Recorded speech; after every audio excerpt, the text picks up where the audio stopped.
Welcome to the Poisoner's Cabinet. I'm Sinead. And I'm Nick. And this is your weekly podcast exploring the lives of the great poisoners, macabre murders, and captivating crimes from across the centuries, and creating curious cocktails inspired by the tales that we tell. And it's episode 196. It is. 196. Whizzing through 'em. Ooh. What was that? It's a noise. Right. And I stand by it. Okay. It's excitement noise. Is it? Right. Yes. Oh, good. Ooh, how are you, Nick? I'm fine. You're fine. I'm fine. One thing I am slightly distressed about Uh-huh. is that what you've done to my curtains over there. What have I done to you good? That seems very upsetting to me. I drew his curtains earlier Incorrectly. on a sketch pad. No, I pulled the curtains and I did not straighten out one so little no, crease. That seems so, yeah. Well, maybe don't put boxes right next to your curtains that I can't see. It's always someone else's fault, isn't it? It It's is, always yeah. someone else's fault. Mainly yours. Take responsibility for your actions, dear. No, I don't think I will. It's much more fun to blame you. And it works. Yeah, I'm going to have to talk about it. Oh my god, are you actually going to straighten your curtain? Yes, because it's annoying me. It's right in my eye line. Nah, that's fine. I would never do anything like that. Me who changes table in a restaurant 6 times. He's muttering. Oh my god, they're so beautiful. It really Same. ties the room together. Exactly. Aside from the horrible emotional distress of your curtains That was not quite being stressful. right, you're well otherwise? Oh, well, I was. I was going to say any poisonings this week, but have your eyes been poisoned? No. No. Absolutely not. Absolutely none. I will be drawn on nothing. Exactly. I've never heard of arsenic. If you're over the curtain debacle, Yeah, that was stressful.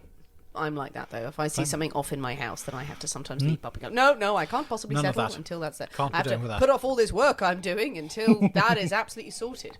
Well, speaking of fussing with curtains and procrastinating massively, Yes. I think it is time for us to thank our delicious Patreon subscribers. Yes. Thank you very much this week to Retro Rosie, To Grey Law Gideon Grimm.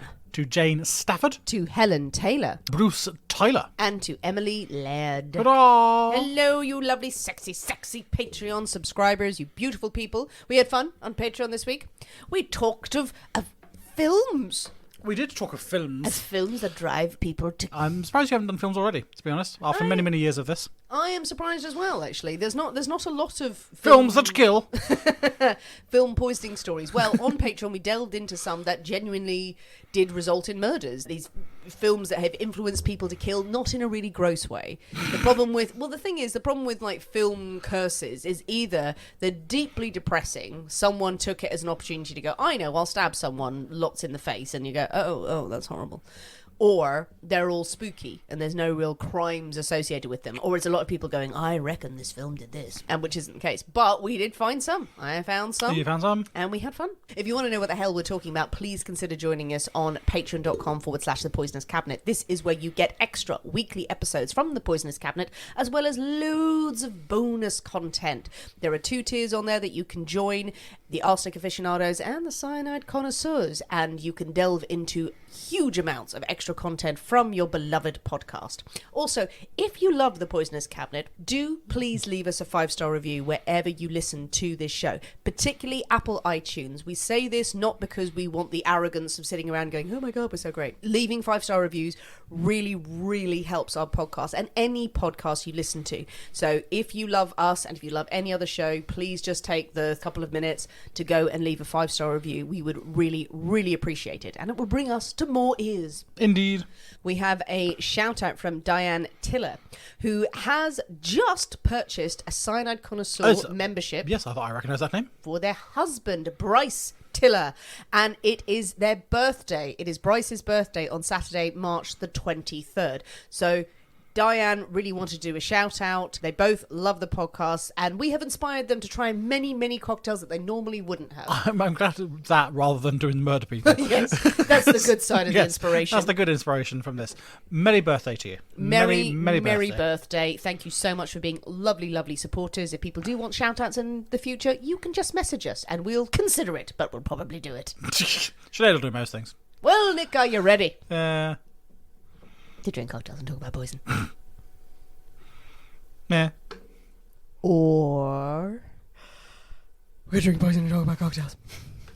Yes, let's do that. One of them? One of them. One of them. Shall I pick? You pick. I reckon... Dealer's choice. I reckon we should go with the first one. Okay. Hooray, hooray, hooray. It is Nick's story this week, but we can't possibly have a story without a cocktail in hand. As you know, dear listeners, every week we choose a secret ingredient that is inspired by the tale that we tell, and it will flavour our cocktail of the week. So, Nick. Yeah? This week's secret ingredient is... It's a lovely pistol. A pistol. A pistol. Not a gun. No. No, different from a gun. Yes. Is it? Very much. Is it? Yes. Okay. Oh, come on. No. I'm sorry. I'm not having this from you. On the rum, white rum, dark rum, spice rum. Gin. London dry gin. Spice gin.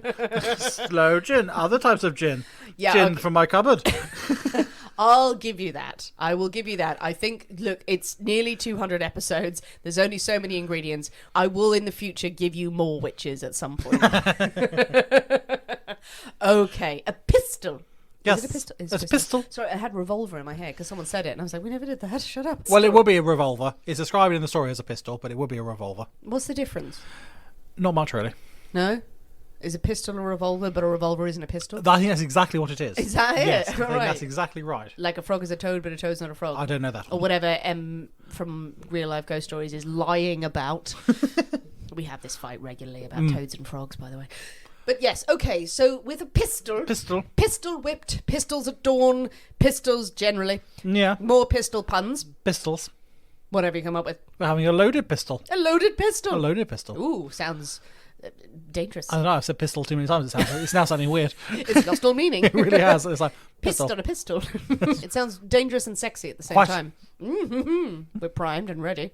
I think it is high time for us to skip into the Poisonous Cabinet kitchen and shake up a storm, so we'll see you in a minute. We'll see you in a bit.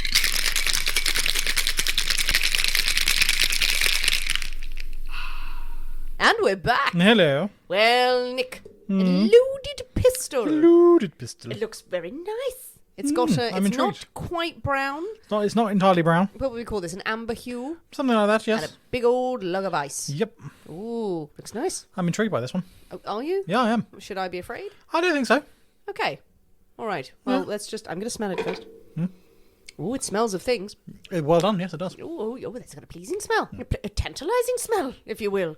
Okay, well, I think there's nothing for it but to dive in. Dive in. Looking at a loaded pistol right down the barrel. Merry Christmas. Merry Christmas. Okay. Smoky. Smoky. Smoky. Smoky. Smoky. Smoky. There was something twiggy there. Smoky. Twiggy. There was something twiggy. Twiggy. Smoky. Oh, it's like a bonfire. Bonfire. Right, Yes. that's it. It's on fire. What's that? What's going on there? Mezcal? Yes. Hey, let's spot up a mile. Is there anything else smoky in there? No. No, but there's brown. It's brown. Is there a whiskey? Nope. Meh. There is not. There is something medicinal in there. There's something. What is that? Is there chartreuse? No. But is it Benedictine? Nope. Strager? Yes. Hey, well, there's Going through the list. there's a sort of a yellowy hue to it.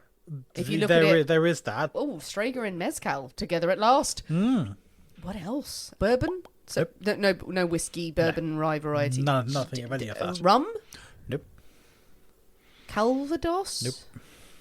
Brandy? Nope. Gin? Nope. There's no other drinks. That's it. I draw the line. How many more is there?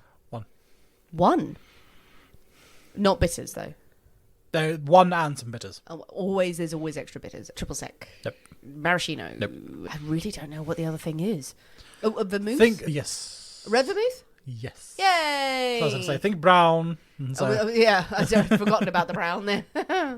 Oh, okay, so mezcal, Strager, and red vermouth. yes, what and, a weird combination. And grapefruit bitters. Grapefruit bitters. Yeah, and so I thought it's a really it's well reviewed or well sort of liked. So yeah, and I thought it's a combination of units that I would never have put together. So I thought, oh, this is a great one to try. I can get on board with Yeah. that. I can get on board with Yeah, that. I can see how that works. It's it's almost, oh God, this sounds very bizarre. It's reminiscent of an old fashioned, even though none of that applies. Because it's quite a harsh alcohol taste. There's not a lot of sweetness in there. And I don't know why I'm saying that, but it's But yeah, with the bitters and the old fashioned and the whiskey. I don't know why. It tastes like a whiskey kind of combination, probably because of the smokiness. Well, I think of that the with the mezcal. smokiness of the mezcal. Yes, Yeah. absolutely. Sorry. Don't listen to me, clearly. Someone else back me up on this when you're mixing it up and go like, actually, we've invented whiskey with this. If you didn't have whiskey, this is how you'd make it. The 3 ingredients actually needed to make a decent whiskey. Yes, Strega, red vermouth, and mezcal. Yes. Found in any good household. Absolutely. For in any country around the world, these 3 really niche specific ingredients. Well, I like it. It's Italy meets France meets Mexico. Oh, wow. No, and that's growing on me. It's another one you need to get your palate sort of acclimatised to the smokiness of the mezcal. But no, I'm liking that. That's really interesting. I'd be It's very going happy to if I was send served me that. insane. Because you've knocked a few back, haven't you, I dear? have. And this is not the shortest of episodes. No, because you've got 4 days off in a row. Yeah. You've got a long weekend coming up. So you got bowled with a glass of wine and then a Negroni and now this. And I'm probably going to be making you another one of these, isn't it? Forgetting I've got to read 400 pages. I'm fine with all of this. Oh, good. Let the games commence. Let the games begin. Well, I think that's a success. I would agree. Yeah. No, I like that. That's possibly the strangest combination of ingredients making quite a lovely Yes, cocktail. it is certainly nothing I'd ever have conceived of putting together. I'm almost Those- reluctant to give it, though, a full 5 stars because it shouldn't work. And also, I mean, it is a relatively niche thing. I think it is. Yeah. It is quite split forward. It's quite pokey. It's strong. It's got some random shit in there that not everyone is going to have in their cupboard. Very few people are going to have Strega, so it's not going to be your day-to-day cocktail. But it is the 4 a.m. or kids playing with their parents' liquor cabinet cocktail. They go, Potentially. oh, it's Strega and the red one, and let's put this white one in there as well. And then suddenly they've made the most beautiful cocktail. Maybe. And probably as dangerous as a loaded pistol, I feel. Oh, yeah. Oh, it's a good name, isn't it? Yeah. It'll get you there. Well, I'm very happy. I have a loaded pistol in my hand. I'm putting it you, Nick, Good. going, tell me a story. This is always encouraging. Is it time for a story? It's always time for a story. Yay! So today Today. we are off to Hendricks County in Indiana, Oh, lovely. to the sleepy little village of Belleville. Belleville Rendezvous. Nothing much ever happens in Belleville, really. Yeah. It's a quiet place where people know their neighbours and go about their business, and everything is delightful and not very fussy at all. Okay. That is until the early hours of the morning of the 10th of January, 1895, Ooh. when Belleville's sleeping inhabitants are rudely awoken by the cries of murder. Murder! There's cries from the street. Now, as the residents sort of poke their heads out of windows and go, what is disturbing this sort of delightful January scene, they realise these cries, these sounds, seem to be coming from the direction of the small Methodist church that serves the community. The church is run by 29-year-old Reverend William Hinshaw and his wife Thurza.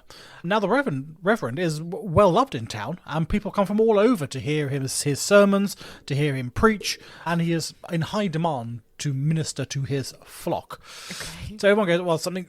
Right, we need to go and investigate. What's going on over there? So people... That's what everyone's saying. Yeah, absolutely. We must investigate what's going on over here. What's going on over there? There's cries of murder. Yeah, so people are leaving their houses. It's snowing. People are heading out and venturing out towards the sound of these cries. And they are horrified to come across the groaning body of their beloved pastor lying in his nightgown on the roadside outside the parsonage. Pissed. No, not at all. The villagers flock around him to get him out of the snow and move him back into the house. But as they go to pick him up, their hands come away soaked in blood. Now, seeing that the side door to the parsonage is open, the group carry the Reverend inside. But as they go to move into the house, they come across another horrifying sight. The Reverend's wife, Thurza, lying face down in the doorway, blood flowing from a bullet hole through her head. She is quite dead. Okay. So they carry... Shit. Yes, indeed. So quite a dramatic scene unfolding in Little Belleville. Well, they wouldn't be used to this sort of Absolutely thing. not. It's a quiet, sleepy It's town. a quiet, sleepy town. There's about 400 residents, of this little village. So it's a small little place. Everyone knows everyone. Nothing like this has ever happened in Belleville. They make their way into the house.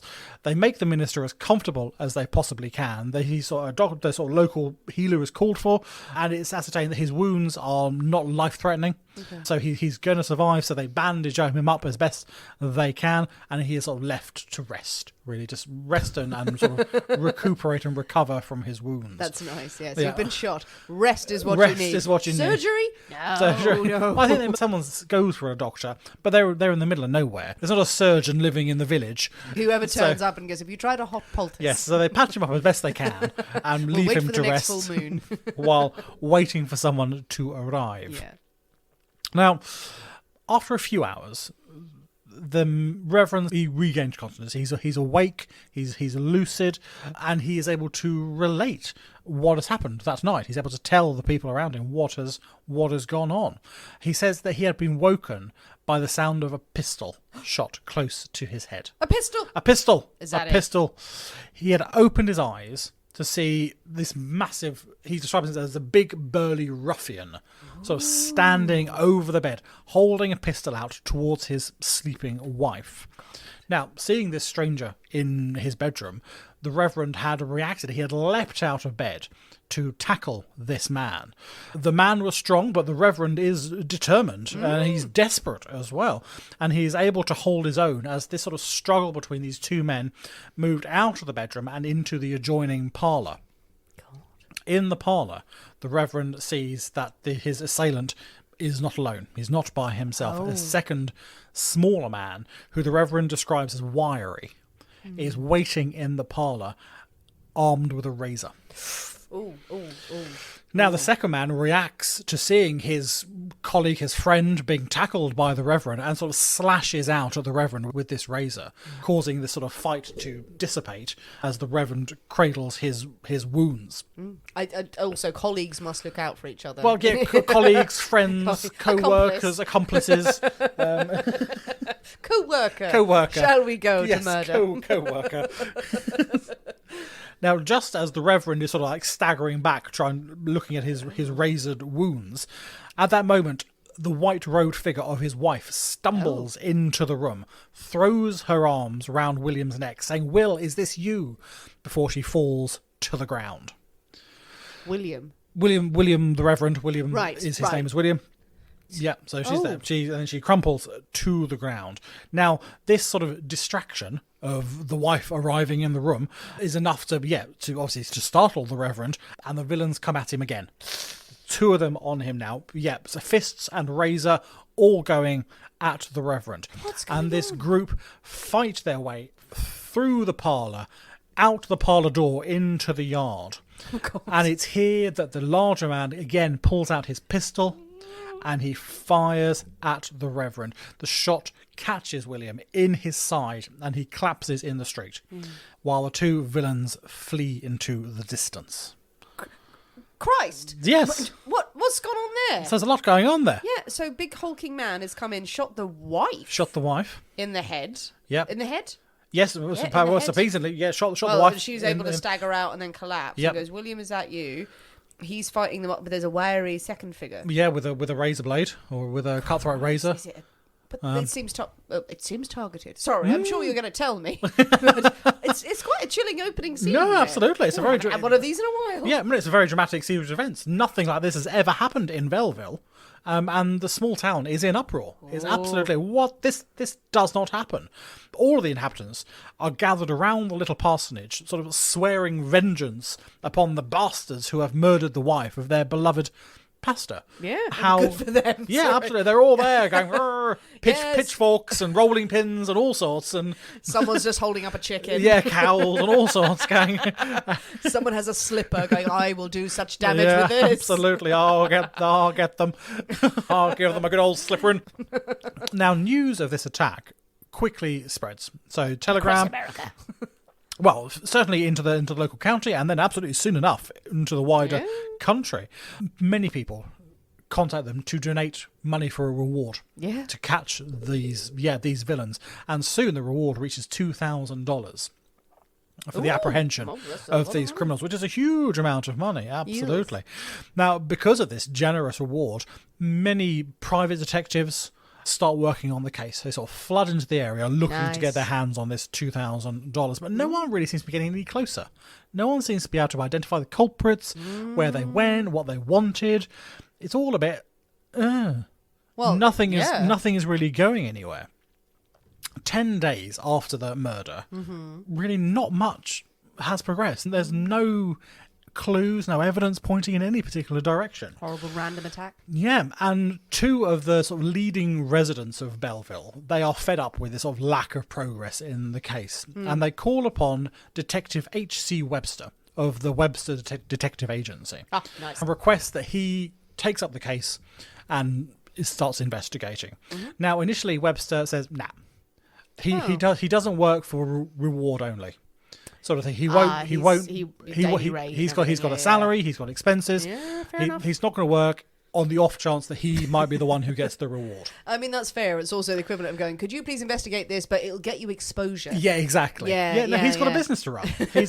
He runs a detective agency. He's got a business to run. He can't do it on exposure, as you say. If you just do this, then I'll recommend you to all my friends. All my murdered friends. I'll pass them your number. I will write a review for you on this bit of board. Now, thankfully, these businessmen, they are adamant that they want the best of the best work in this case. So they agree. We will pay your salary. We will pay your expenses. If you get the reward, good for you.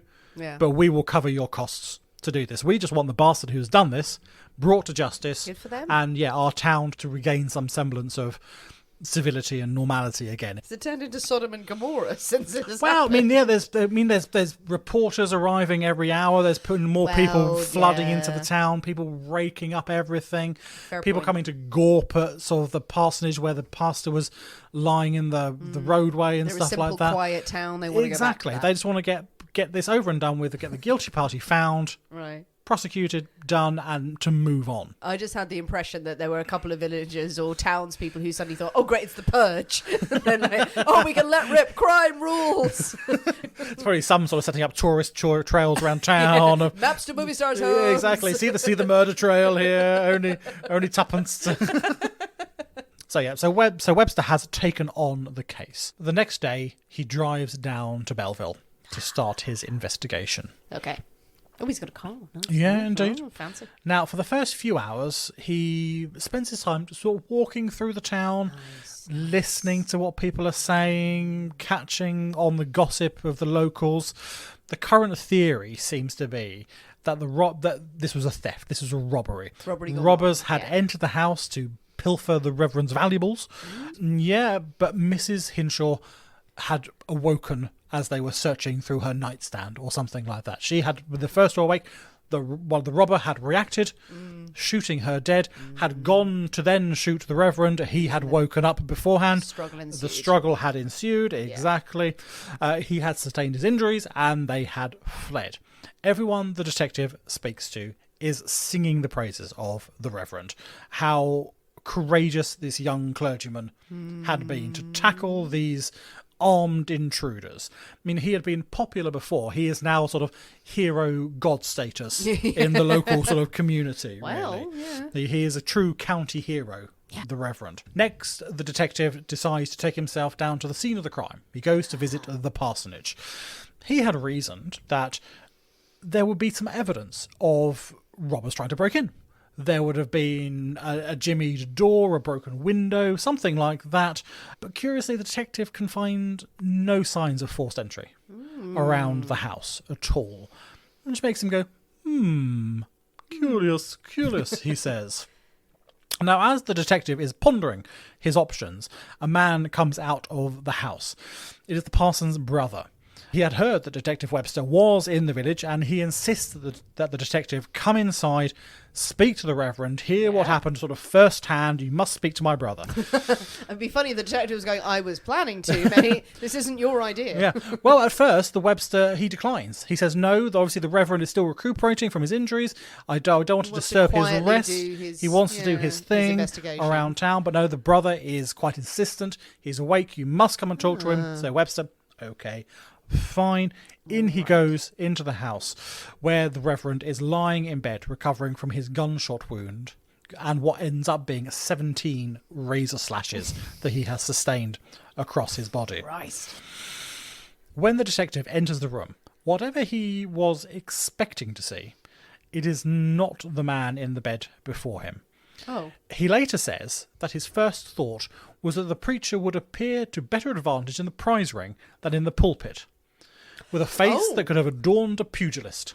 Right. So obviously the Reverend was some sort of hench motherfucker. But Yeah. he is not sort of like the tweedy, nerdy, slight, Well, you would bespectacled Reverend that one might imagine. Yes, but a no, slight man of prayer exactly, and piety. exactly. No, apparently he's this like hench. And probably his face is quite battered. He's all battered and bruised up and cauliflower stuff. ears, broken nose. yeah, so- he's wearing 2 boxing gloves. So not at all what the detective was expecting, but sort of quite this sort of Oh. like tough-looking chap lying in this bed.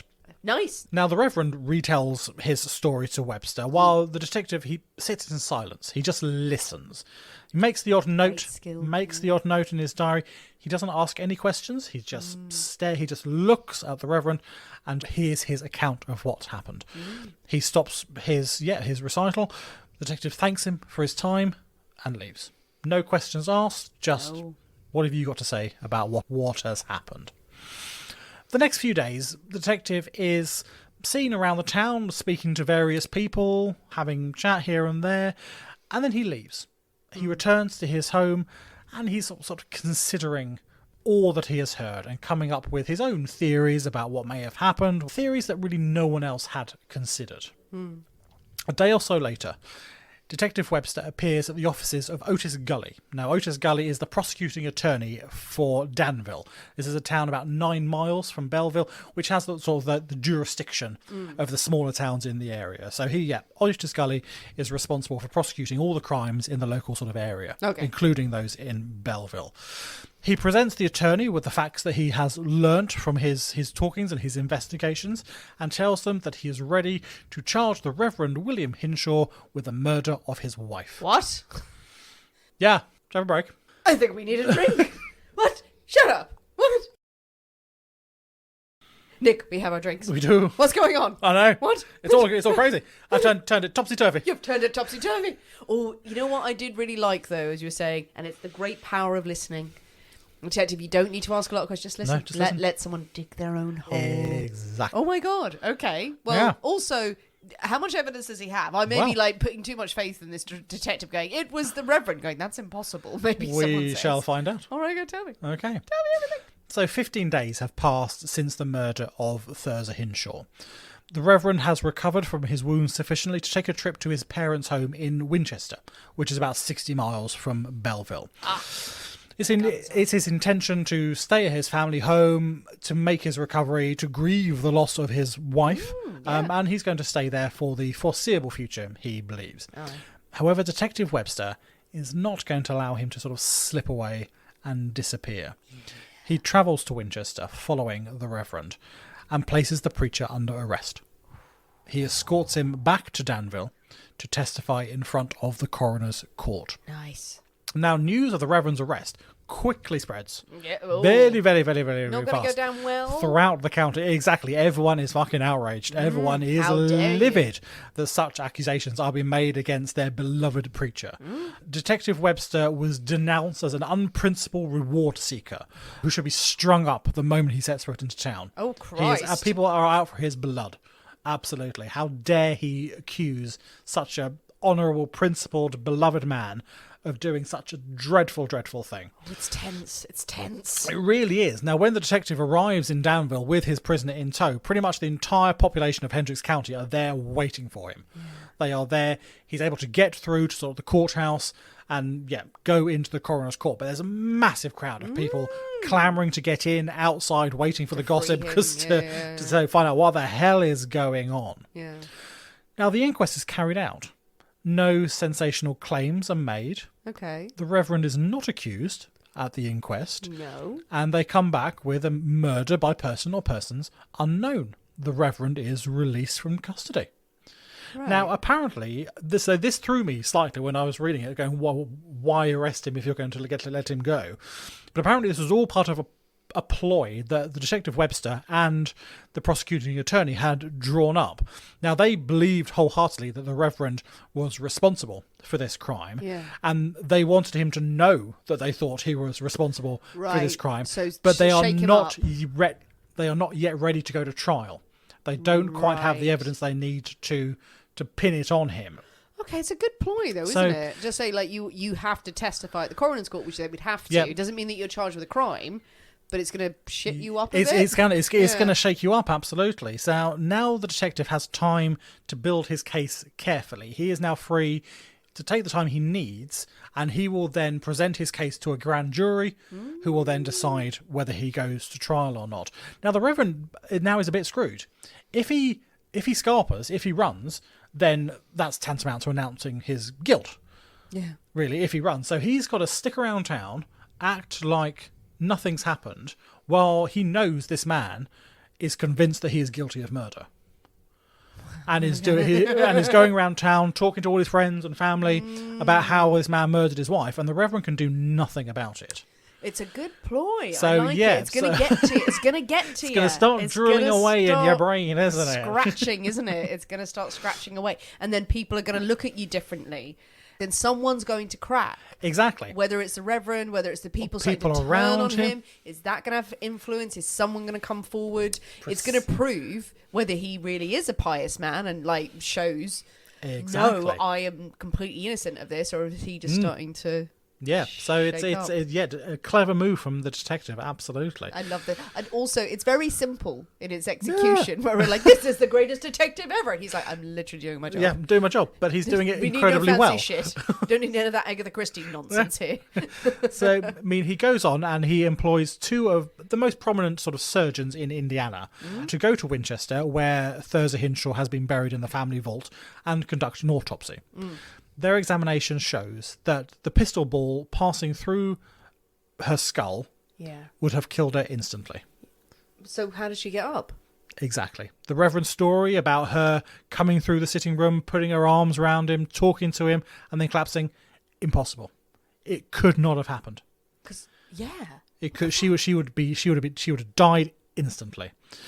It would also shown that if she had collapsed where she was found, if she was standing there and she had collapsed, the momentum would have taken her out of the door. There were some steps going outside. She would have collapsed, tumbled outside. She would have ended up in the yard.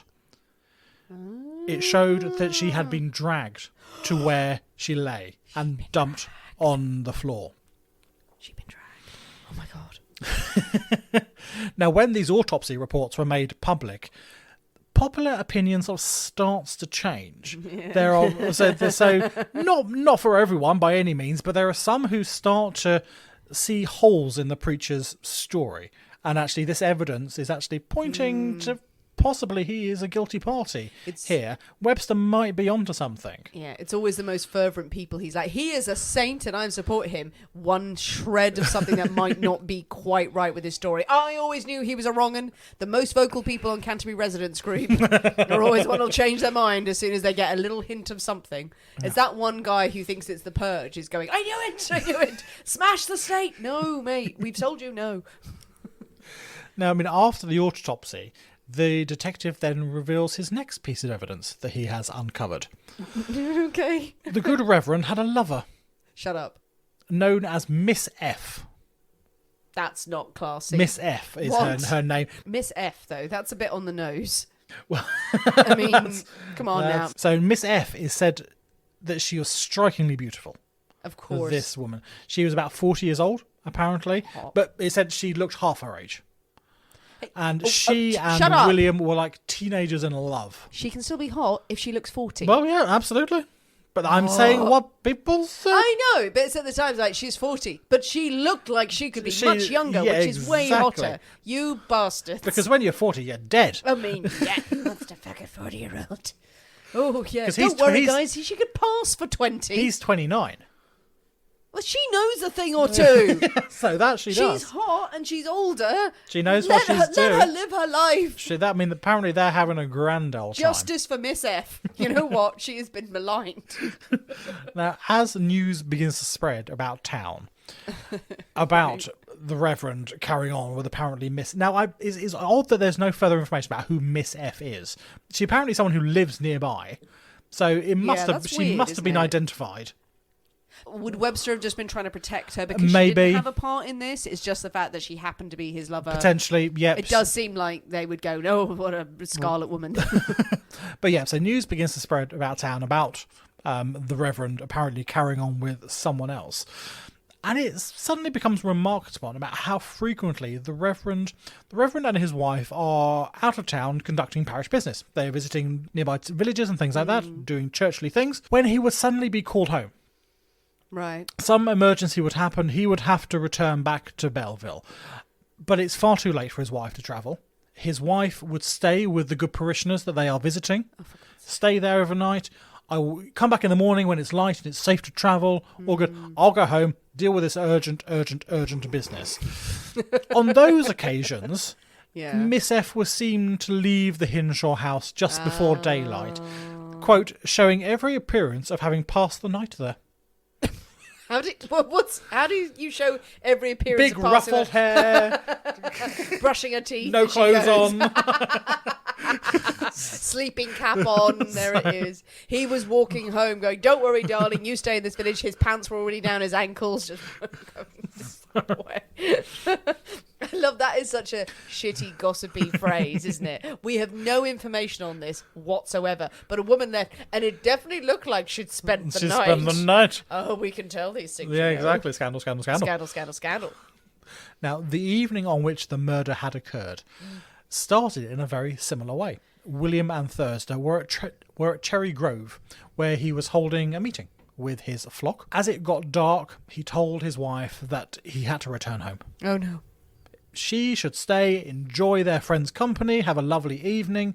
He would come back in the morning, pick her up, all would be well. This time, however, Thursday is having enough of it. No, I have no desire to stay here. I am coming home with you. Yeah. I am coming home. She rides the way home with her husband after the meeting, and most of the way, others travelling on the same road overhear a loud argument between the couple, during which she apparently accuses him of having an affair. Who's riding with? Are they riding alone, or is it just people passing? Well, I think it seems to be quite a busy road. There's sort of like people in carriage behind them or something like that, and they're just overhearing. People in carriage behind them are having the time of their lives. So they're in a horse-drawn buggy in front, screaming at each other. There's people behind going, "Oh shit, this is great!" This is great. Snacks, pretending to dust the horse. Get a bit closer. Yeah. We're just like, "Oh no, your wheel's coming off. Carry on." So apparently they hear these accusations, this argument and accusations of infidelity. Now, Detective Webster takes the story up from there, saying that when they get home, she sticks with her husband like glue, giving him no opportunity to warn Miss F that he has not come back alone. Ah, good for her. Yeah. It's tense though, isn't it? That's not nice. During the night, Miss F lets herself into the house. Hello. And her appearance results in a fight between husband and wife. Obviously, Thursday is lying in wait for Miss F to appear, or has just gone to bed. And then they're both in bed. They're both in bed. Good night, good night, dear. Beloved husband. Yes, you're looking at the door a lot, aren't you? Well, I'll be looking at the door too. Yeah, and Miss F in the middle of the night creeps into the bedroom, looking to get into bed with the Reverend, and his wife is lying next to him. Obviously, she gets into bed. Okay, right. Oh, Jesus. Now, three-way. Okay. Oh no, it's not like that. No, unfortunately, not so much fun. This results in a huge fight between husband and wife about the ongoing infidelity. Him still insisting that he doesn't know her. I have no idea who this woman is. How she got a key? It's not me. I'm not me. This isn't my house. Yeah, but this results in the Reverend pulling a pistol and shooting his wife. Bastard. Murdering his wife. Now, despite knowledge of this affair in the local area, many people, well, now since the detective has now revealed the lover, despite this, there are still people who are refusing to believe the detective's versions of events. Well, you would, wouldn't So you? Because more and more people are sort of coming over to his side of the story, but still the vast majority are like, no, the Reverend, you've proved that he's having an affair. he shot his wife in the face. He shot his wife in the face, but no, he's a Reverend, he's a good man. But he represents their faith. Absolutely. If the Reverend can turn so terribly and commit the worst act, Yeah. then what is your faith? What is your God? Yeah. What do you believe? And they sort of cling. They say, well, if there hadn't been an intruder, if William had done all this, how did he get so injured? How was he shot? How did he get all these razor wounds and things on him? I think we can all answer that, can't we? They sort of say, get out of that one, sort of detective man. Come on, answer that. Right. Webster refuses to answer the question, saying he will save his evidence for the jury. Nice. Oh, God, I love Webster. He's sexy. He's Yeah. just silent. You would just be Silent. You would give him all the evidence. You'd be like, I will tell you nothing within 5 minutes, and going, and I did this, and I did this, and I love you. Now, as I say, so for many people, the Reverend is still a great hero for what he has done. He has fended off his wife's attackers. He has defended himself. He is a beloved preacher who has, struggled valiantly to save himself from these dangerous ruffians. He's also from quite a well-known family in Indiana, quite an influential, moneyed family, so that always helps as well.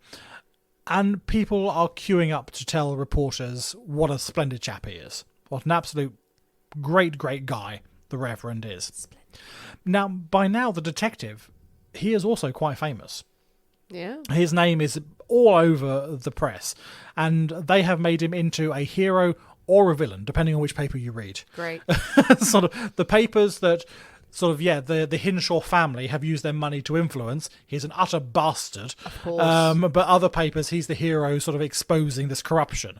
So it really depends on what your media is like. I mean, the detective says that lifelong friends turn their back on him in the street for what he is saying. He loses so much, and he is quite deeply affected by the hate that he encounters from friends and from complete strangers. He says, how can it be that all these people are against me and believe I am wrong? But he holds on to what he believes, despite public opinion sort of against him. And he says, I know I am right, and what need I care if the whole state is arrayed against me? These people do not know what I do. If they did, they would be with me in my determination to bring this white-chokered blackguard out of the pulpit and into the penitentiary. Nice. Good for him. Yeah, he is adamant that he knows is the truth. But is that phrase, try that in a small town? Because it's not like the big cities or anything. Small town, the attitude would be like, no, he's our Reverend and we're sticking to this, and no, you can't come in. And it's, it's the same as any kind of case. It's like, which side do you believe? Yeah. And a really interesting demonstration about how split people are about William's guilt. Yeah. Thurza's own mother believes that William is innocent. She cannot comprehend that he would ever have hurt his wife, her daughter, in this. Babe. On the other hand, her father is entirely convinced that William is guilty, that her husband has done this. Yeah. Now, this is an elderly couple who have lived all their lives in peace and harmony. They become so bitter towards each other over this, they end up divorced. Wow. Over this split in what has happened. I mean, it's traumatic, isn't it? You've lost your horrendously daughter. so. Your daughter's been murdered. Do you want to go, okay, do you really want to confront me with the fact that I have been happy with my daughter living with someone who is capable of doing that? I feel guilty. No, don't want to know. Don't want to know. Everyone in the town probably going, no, we believed him completely and we feel like fools, so no, we're going to side with him. Oh, yeah. Like, it's, oh man. Mate. William Hinshaw is sent for trial. The trial lasts 2 weeks. Now, the defence are quick to put to Webster the question that he refused to answer before. How do you explain the injuries that the Reverend had sustained? Explain it. Yeah, how did he get up shot and covered in 17 razor cuts? Yes. The detective proves that all of Hinshaw's wounds are self-inflicted. The pistol shot in his side merely grazes the flesh. Yes, it bleeds a lot, but it is not deep. It is not life-threatening. The course of the bullet showed that the pistol had been held in his own right hand. So it's sort of like from you can definitely from tell, the side down that through his trajectory, side. yeah. The 17 razor cuts are scarcely more than skin deep. Scratches, yeah. Scratches, they bleed a lot, like a paper cut. They bleed a lot, but they're not going to kill you. Their direction shows that he has held the weapon, again in his right hand, and drawn the blade over himself. Not a single vein is severed. Yeah. And now he argues that during what was supposedly a desperate, frenzied attack, with this man slashing away at him. What I mean, he didn't hit a single vein. He didn't get anything more than skin arm, deep. Didn't get the neck. Didn't it's get all the vital, really deep in the face. No, it's all superficial skin wounds. Some of them described as no more than like a pin, dragging a pin across you. So I think, how is that really possible in such a desperate fight? They also say that even his grand fall in the street and his cries for pain it's all just an act. None of his injuries are sufficient to cause enough pain or enough blood loss to cause him to collapse on the street. It's all a performance. But that's it. It's enough for the innocent bystander to come up and sure. go, there's blood and he's injured. Yeah, there's certainly a lot of blood, absolutely. So they lift him up and their hands are covered in blood, absolutely. These things bleed a lot, but they are not... Yeah, they're not deadly. They're not life-threatening. It's very Death on the Nile, isn't it? Yeah. It's also shown that despite the fight apparently moving from the bedroom into the parlour and supposedly ending up in this like 3-person brawl, not a single item in the house is damaged. There are tables in the parlour full of crockery and plates and tiny pictures. Yeah, exactly, like piles of books and ornaments and everything. trinkets and things like that. Not one thing is overturned. Not one chair is upset or anything like that. But of course, at the time, no one really paid any attention to that. They would just like, get the Reverend inside, get him into bed, bandage his wounds. No one's paying attention. Does it look like a scuffle or a fight has happened here? They just help the Reverend. On the stand, the preacher declares that the robbers had stolen his revolver and razor from a drawer and then used them against him, nearly killing him with his own weapons, and had then made off with them. Isn't that lucky? He says, well, if he had done all this himself, where were the weapons? Get rid of them. But he's injured himself. He's cut himself. He shot himself. He's now lying on the ground. Where was the time for him to get rid of all these weapons? The detective comes back again. He shows that William has disposed of the weapons himself. After murdering his wife and cutting himself with the razor, he had then entered the woodshed on the grounds of the property, leant out of the window, threw the razor as far as he could out of the window of the woodshed. When William leaned out of the window, his blood-stained shirt had marked the window frame on the inside. The detective had cut out a chunk of window frame, sent it for analysis. Yes, that's blood. Yes, it matches the blood that's on his nightshirt. And he presents this in court. Going, this is from the woodshed. Here is How a the wall. hell did it get in the woodshed? Brilliant. Absolutely brilliant. He then goes, he manages later to find the razor. Because of the quite deep snow at the time, it was difficult to find. But once the snow thawed out, they found the razor within throwing distance. Yeah. The pistol, again, is found within throwing distance of when William fell in the street. So he shot himself, he fell where he was found, and he threw the pistol away. But the detective was again able to find it in the snowdrift and go, here is the weapon that you threw away. For the defence, they make much of numerous witness statements. People who come forward to claim that they had seen 2 men drive away in a horse and buggy. That evening, there had been 2 men that had scarpered, ran as fast as they can into this horse and buggy. Around the time that the Reverend had been calling for help, surely these had been the murderous blackguards making their escape. Again, Detective Webster is on the case. If this buggy had been seen making their escape, where are the tracks? Where are the tracks? Where are the tracks in the snow? Webster also comments about how remarkable it is that these 2 men themselves left not a single track in the snow. Footprints? No where footprints. Yeah. No footprints while making their grand escape. On the evening of the 2nd of October 1895, Reverend William Hinsaw is found guilty of murder in the 2nd degree and sentenced to life in prison at Michigan City in Indiana. The Reverend always denied that he had killed his wife. His family and friends stuck by him. They filed appeals and petitions with each new governor who came to power. No luck.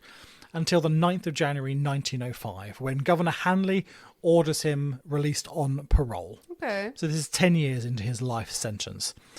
He is not free for long, though.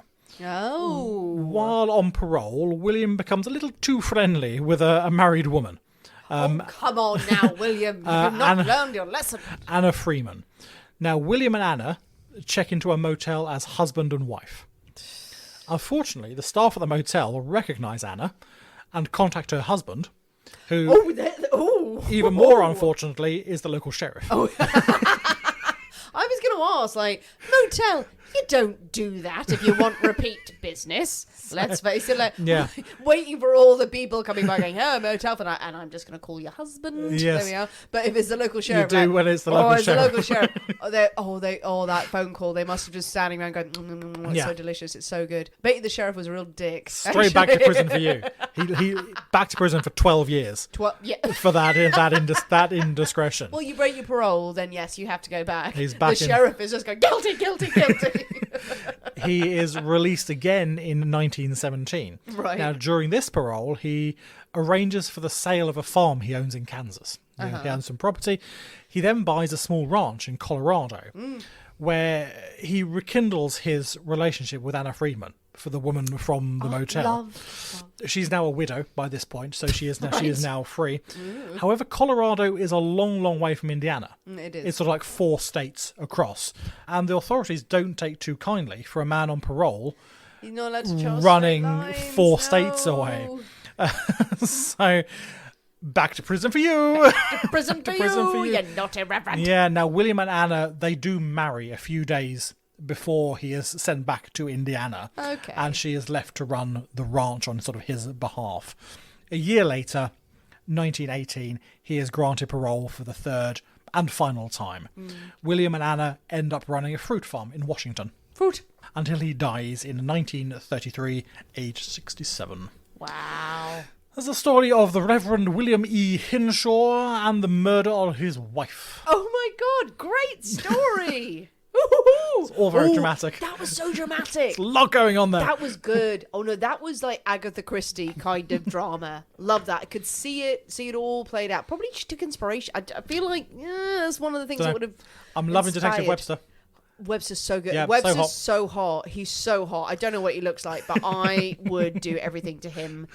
No questions asked. No question. No catch. That was a good story. Oh, there's the bloody reverends. The bloody reverends. It's really nice to see that story as well in a small town because, again, as we talked about, people just determined, no, he's innocent. No. He's innocent. No, we can't question this at all. But if he's knocking off another woman, it's quite a drastic step to kill your wife. It is. I mean, so we don't know what happened. Well, what happened in that house? That when that confrontation was made, what was said, what threats were made, what happened between the 2 women. We don't know. All we know is that Thurza ended up shot by. Massive fight breaks out. Massive fight breaks out. Yeah. I mean, whatever happened to Miss... Well, exactly. The assumption is that it's the Reverend who shoots his wife. Could it be Miss F? Miss F isn't sort of never really. Well, we don't know what happened to her, seen nor heard of again, really. And there are very few sort of reports. There's a bit of sort of newspaper articles, but there's very little written about this case. So, whatever happened to Miss F was the Reverend. Did he take the blame for what Miss F had done? Had she killed who knows? The funny thing is that I've got a train of thought here, but that train of thought, in a very meta way, makes the point about why these small town people would be like, no, absolutely not. No. And Miss F is so random. We would know, of all of the stories that we've done, we'd know who the mistress was. We'd know her name. Yeah. It's not hard. So she's either someone of substantial influence. Of substantial influence that everyone wants to protect. Now, how influential can you be without she's the harlot, she's led him astray? Was she someone else's wife? Was she someone else's wife? Was it something like that? Was it a man? Well, that's a very fair. Was it a Miss F? Is just kind of there was someone he was having an affair with. We are going to say nothing else about it. What if it was a man? What if it was a man? And what you would do to cover that up. At the same time, it's the same thing is everyone in that town kind of going, but what if it was something else? What if I have no evidence to base that on, but I'm going to determinedly say that was why he committed the murder. And also loads of other people going, no, actually he was really pious, and it's Webster's evil because I bet he punched a crow once, and then that's the reason. It's that you can go down these rabbit holes. You really can. Because if you don't have a confession or anything like that. So sorry, that was my little, I'll throw that in there. Go throw for that it. in there. But no, it's intriguing. Yeah, it's a good story. Yeah. I was very happy when I found that one. Really good story, and never heard of before. Well, what do you think, people? What a good murder mystery that was solved this week. Yes. Well, good crime. A good crime A indeed. good juicy crime. Do you think the Reverend was guilty? Is there anyone who thinks he wasn't? Was anyone completely behind him from the start? Yep, ruffians all the way. Ruffians all the way. What do you think happened in his home? Do you think he was having an affair with Miss F? Do you think there was something else that went on? What might have transpired that would lead to this scene? Webster, hottest man who's ever lived, clearly. Quite right. For the purposes of this episode, until we find another detective next week who just listens. This is clearly all we want, isn't it? Someone who listens and stares. Listens and stares and nods along. We're like, I'd take off all my clothes. Yes. Do I get naked now? That's what all the jury were doing the whole time. Yes, Webster. Please send us sketches of what he looked like, photos. Who would play him in the film? I already have some thoughts. Okay. Right now, it's good.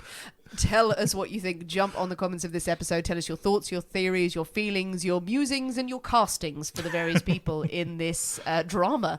Very dramatic story. Very dramatic. But most importantly, while you're musing all of this, I think to steady your nerves and to fire you up, mix yourself a loaded pistol. Absolutely. I mean, at some points through the story, I lost the power of speech. You were fine. You were honestly fine. But it's a damn good drink. It's very really tasty. Good. It's gone down a treat, absolutely. So the recipe will be out this evening. So give it a go if you can, and let us know what you think. Yeah. You were actually fine all the way through. You had a couple of slips. As soon as you relax, you're it will be a fun evening otherwise. A delicious drink. If you can't mix up the loaded pistol, send us pictures of whatever cocktails you are enjoying this weekend, whether you're out and about and you're seeing cocktails in bars. Love it when people send us bar pictures, actually. Really good, because then we always pick up new recipes. Indeed. Or send us pictures of the concoctions you mix up at home. Whatever's going on in the cabinet, we love to know about it. If you can, please consider joining us on patreon.com, and please do leave us a review on wherever you listen to these podcasts. If 50% of everyone who listened to this show left us a 5-star review, you've no idea how much it would help our podcast. Also follow us on social media. We're on Instagram, we're on TikTok, and we're on YouTube as well. And feel free to send us suggestions of things you'd like to hear in the future on the Poisonous Cabinet, and also what we can be doing on our retrospective episode 200. It's coming up soon. Thanks for listening, guys. We have been the people inside the Poisonous Cabinet. We will see you next week. And remember, your loved ones are trying to kill you.